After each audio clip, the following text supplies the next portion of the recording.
Okay, so good morning guys. Good morning po sa mga kababayan po natin dito sa may Malabon. Dito po sa may Malabon Fish Market na kung saan is na tayo. November 1, ngayong araw po ng Sabado, tama ba? Sabado. November 1 guys. So happy Halloween, no?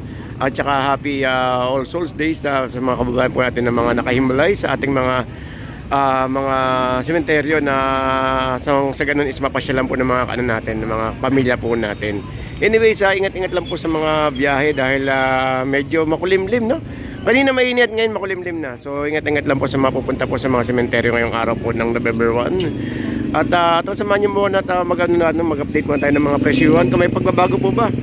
Medyo tinanghali tayo, no, kasi nag-ikot tayo sa may dito sa may North Cemetery. So tingin tayo ng mga food tripan doon kung ano natin, kaya medyo tinanghali tayo ng konti. At anyway, alas 9 pa lang naman, marami naman tayong maabutan pa, no, ng ganitong oras. So samahan niyo ako at mag-update po tayo yan. Good morning guys. Ito mga shell agad, oh. 50 yun, no.